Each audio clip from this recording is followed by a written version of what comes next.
দ্বৈত নাগরিকত্ব ও তথ্য গোপনের অভিযোগে ঢাকা ১১ আসনে বিএনপি মনোনীত প্রার্থী ডক্টর এম এ কাইয়ুমের প্রার্থিতার বৈধতা চ্যালেঞ্জ করে হাইকোর্টে একটি রিট দায়ের করা হয়েছে। যারা দ্বৈত নাগরিক, যারা অন্য দেশের নাগরিকত্ব গ্রহণ করেছেন, আনুগত্য গ্রহণ করেছেন, তারা সংসদ সদস্য নির্বাচনের প্রতিদ্বন্দ্বিতা করার অনুপযুক্ত। যে রিট হয়েছে, আমরা কয়েকদিন আগে আমরা বিভিন্ন সোর্স থেকে এবং সোশ্যাল মিডিয়াতে এসেছে যে ওনার একটা পাসপোর্ট আমরা দেখেছি, যেটা ভানুয়াত নাগরিকত্ব ওনার রয়েছেন এবং হলফনামায় এই দ্বৈত নাগরিকত্বের বিষয়টা গোপন করা হয়েছে। বিএনপির কাইয়ুমের প্রার্থিতা বৈধতা চ্যালেঞ্জ করে নাহিদ ইসলামের রিট। বিএনপির যে প্রার্থী কত নম্বর, ঢাকা 11। যদি একজন উপদেষ্টা নির্বাচনের পরের দিন দেওয়ার চেষ্টা করে, তাহলে তারা বুঝতে পারবে বাসের লাঠি কাকে বলে। মঞ্চ ভাঙার ঘটনার মতোই একে একে ঝরে পড়ছেন বিএনপির প্রভাবশালী নেতারা। এবার হাসনাত আবদুল্লার পথ ধরে এনসিপির আরেক নেতা নাহিদ ইসলামও যেন পাচ্ছেন ফাঁকা মাঠে গোল দেওয়ার সুযোগ। ঢাকা ১১ আসনে বিএনপির শক্তিশালী প্রার্থী এম এ কাইয়ুমের প্রার্থিতা বাতিল হওয়ায় রাজনৈতিক অঙ্গনে নতুন করে আলোচনার সৃষ্টি হয়েছে। এই পরিস্থিতিতে অনেকেই মনে করছেন হাসনাত আবদুল্লার মতো নাহিদ ইসলামও সহজেই এগিয়ে যেতে পারেন। নির্বাচনী সমীকরণ কোন দিকে মোড় নিচ্ছে, কে পাচ্ছেন বাড়তি সুবিধা? প্রিয় দর্শক, এসব বিষয়ে বিস্তারিত জানতে এখনই আমাদের চ্যানেলটি সাবস্ক্রাইব করুন এবং সম্পূর্ণ ভিডিওটি দেখতে থাকুন।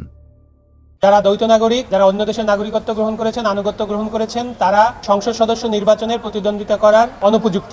জাতীয় নাগরিক পার্টির মনোনীত ঢাকা ১১ আসনের প্রার্থী জনাব নাহিদ ইসলাম, তিনি আজকে একটি রিট মামলা দায়ের করেছেন। বিএনপির কাইয়ুমের প্রার্থিতা বৈধতা চ্যালেঞ্জ করে নাহিদ ইসলামের রিট।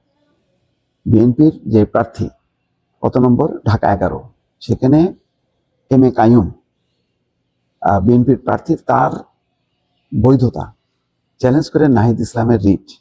কেন? দ্বৈত নাগরিকত্ব এবং তথ্য গোপনের অভিযোগে ঢাকা 11 আসনে বিএনপির মনোনীত প্রার্থী ডক্টর এম এ কাইয়ুমের প্রার্থী তার বৈধতা চ্যালেঞ্জ করে রিট করা হয়েছে সোমবার 2রা ফেব্রুয়ারি। তারিখটা খেয়াল রাখেন, খুব ইন্টারেস্টিং। 2রা ফেব্রুয়ারি আজকে ঢাকা 11 আসনে 11 দলীয় জোটের প্রার্থী জাতীয় নাগরিক কমিটির আহ্বায়ক নাহিদ ইসলাম এই রিটটি করেন। নির্বাচন কবে? আজকে 2 তারিখ হলে 12 তারিখ আছে হাতের সময়। কতদিন? 10 দিন। তো চমৎকার। এখন রিট করা হয়েছে, মহামান্য আদালত সেটা গ্রহণ করবেন, ওনাকে অবৈধ করে দেবেন, আসনটা উন্মুক্ত হয়ে গেল। অনায়াসে বিজয়, বিজয় আর বিজয়। কুমিল্লা 4, মঞ্জুল হাসান মুন্সি নাই, হাসনাত আবদুল্লার বিজয় অবধারিত। তেমনটা বলা হচ্ছে না? তো নাহিদ ইসলামেরও যদি এই উচ্চ আদালত এখন অ্যাকশনে যায়, তাহলে বাতিল। এখন মনে পড়ছে শেষ সময় এসে কি চমৎকার ব্যাপার, আইনের মার কাছে বলো না, এটা তো আমি আদালতে, উচ্চ আদালতে হয়েছে, আদালত এখন স্বাধীন। এখন তো আদালতের নিয়ন্ত্রণ করছে না, আওয়ামী লীগ নিয়ন্ত্রণ করছে না। আদালত যে কাদের নিয়ন্ত্রণে এখন, প্রশাসন কাদের নিয়ন্ত্রণে, বিশেষ করে আদালত এবং শিক্ষা প্রতিষ্ঠানগুলো, স্বাস্থ্য, সবাই জানে। সেগুলি আর বলি না, অন্যদের মতন বেহায়া নির্লজ্জের মতন বলতে পারি না, তাই বলছি না। কিন্তু খুব ইন্টারেস্টিং ব্যাপার, এখন চ্যালেঞ্জ করা হচ্ছে 10 দিন আগে। তো নির্বাচন কমিশন কি বলছে? যদি পরেও প্রমাণিত হয় তাহলে বাতিল হবে। তো ওনাদের আগেই মনে পড়তেছে যে না, এর উপর নির্ভর করা যাবে না, আমি করি। হ্যাঁ, এটা তার রাইট। এখন জানি না কি মেটিকুলাস ডিজাইন না কি সব বলে। ডক্টর মোহাম্মদ ইউনূস কয়েকদিন আগে বলছে তরুণ নেতাদের মধ্যে অনেকেই নির্বাচিত হবেন। উনি বলে ফেলছেন হবেন। কিভাবে বুঝলো হবেন? ওনার ইচ্ছা অনুযায়ী সবকিছু হবেন। তো এম এ কাইয়ুমের বিরুদ্ধে রিপাবলিক অফ ভানুয়াতুর নাগরিকত্ব গ্রহণ এবং সেখানে সম্পত্তি থাকার অভিযোগ সামাজিক যোগাযোগ মাধ্যমে ছড়িয়ে পড়ে। তবে এসব অভিযোগকে সম্পূর্ণ মিথ্যা বানোয়াট এবং উদ্দেশ্য প্রণোদিত বলে অপপ্রচার বলছেন ওই এম এ কাইয়ুম। তো ভালো একটা এই সময় মতন একেবারে হাজির হয়। এখন যদি বাতিলটা হয় তাহলে তো মোটামুটি নাহিদ ইসলামও কনফার্ম, হাসনাত আবদুল্লাহ কনফার্ম, ওই অন্তত মানে ডক্টর মোহাম্মদ ইউনূসের সেই এবারের নির্বাচনে তরুণ নেতাদের অনেকেই নির্বাচিত হবেন, সেই ফর্মুলাটা বাস্তবায়িত হয়। তিনি ভানুয়াতু নামে একটি দেশের নাগরিক, সেই তথ্যটি তিনি গোপন করেছেন, যেটা পরে ডিসক্লোজ হয়েছে। এবং সেই তথ্যগুলো আপনারা দেখেছেন ইতিমধ্যে সোশ্যাল মিডিয়া এবং অন্যান্য মিডিয়ায় আলোচিত হয়েছে। তার পাসপোর্ট দেখা গেছে। তো জনাব নাহিদ ইসলাম আজকে সেই বিষয়টি নিয়ে, এবং আপনারা জানেন যে বাংলাদেশের সংবিধান অনুযায়ী যারা দ্বৈত নাগরিক, যারা অন্য দেশের নাগরিকত্ব গ্রহণ করেছেন, আনুগত্য গ্রহণ করেছেন, তারা সংসদ সদস্য নির্বাচনের প্রতিদ্বন্দ্বিতা করার অনুপযুক্ত। এই বিষয়টি এবং তিনি যে তার হলফনামায় তথ্যটি গোপন করেছেন, এই দুইটি বিষয়কে সামনে রেখে জনাব নাহিদ ইসলাম আজকে একটি রিট মামলা দায়ের করেছেন, যেটি অতি শীঘ্রই উপযুক্ত বেঞ্চে শুনানির জন্য উপস্থাপন করা হবে। আমরা রিটে রুল ইস্যু চেয়েছি এবং তার যে প্রার্থীতা বহাল করা হয়েছে নির্বাচন রিটার্নিং অফিসার কর্তৃক, সেটিকে আমরা স্থগিত চেয়েছি। এইটা আমরা আশা করছি যে আগামীকালকেই হয়তো শুনানি হবে।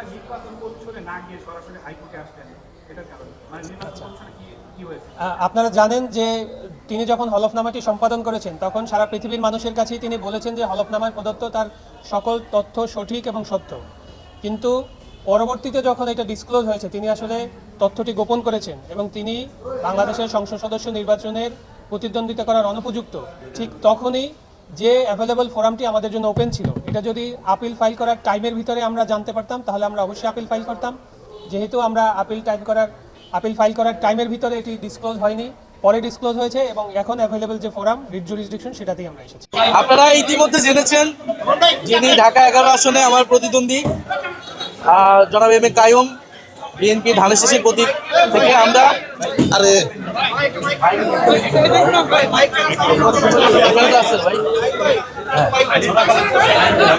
তো আপনারা এটা ইতিমধ্যে জেনেছেন যে রিট হয়েছে। আমরা কয়েকদিন আগে আমরা বিভিন্ন সোর্স থেকে এবং সোশ্যাল মিডিয়াতে এসেছে যে ওনার একটা পাসপোর্ট আমরা দেখেছি, যেটা ভানুয়াতু নাগরিকত্ব ওনার রয়েছেন এবং হলফনামায় এই দ্বৈত নাগরিকত্বের বিষয়টা গোপন করা হয়েছে এবং বাংলাদেশের সংবিধান অনুযায়ী দ্বৈত নাগরিকত্ব থাকলে তিনি সংসদ সদস্য পদে প্রতিনিধিত্ব করতে পারবেন না। এবং যেহেতু ইলেকশন কমিশনের যে সময়টা ছিল আপিল করার, সেটার পরে আমরা এই তথ্যটা পেয়েছি, ফলে কোর্টে যাওয়া ছাড়া এটা উপায় ছিল না। ফলে এই এলাকার একজন শুধু প্রার্থী না, এই এলাকার একজন নাগরিক হিসেবে, এলাকার একজন ভোটার হিসেবে আমরা সংবিধান লঙ্ঘন করতেছে বা আইন লঙ্ঘন করতেছে এরকম একজনকে আমরা আসলে মনে করি না এই এলাকা তিনি জনপ্রতিনিধিত্ব করতে পারবেন। ফলে আমরা এই জন্য কোর্টে গিয়েছি যে বিজ্ঞ আদালত এই বিষয়ে আরো অনুসন্ধান করে তারা এই বিষয়ে যে আইন রয়েছে সংবিধান অনুযায়ী তারা রায় দেবেন। নির্বাচনের আগ মুহূর্তে বিএনপির হাইকমান্ড কি এসব প্রার্থিতার যাচাই করেননি?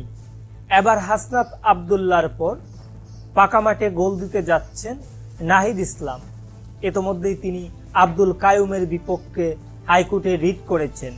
তিনি নাকি দ্বৈত নাগরিকত্বের অধিকারী। নির্বাচনী ইস্তেহারে একটি বিষয় স্পষ্ট উল্লেখ আছেন যে কোনো নাগরিক যদি দ্বৈত নাগরিকত্ব থাকে তাহলে তিনি নির্বাচনে প্রার্থিতা হতে পারবেন না। প্রিয় দর্শক, তাহলে কি সর্বশেষ নাহিদ ইসলাম পাকা মাঠে গোল দিতে যাচ্ছে? এই বিষয়টি নিয়ে আপনাদের মতামত আমাদের কমেন্ট বক্সে জানাতে ভুলবেন না।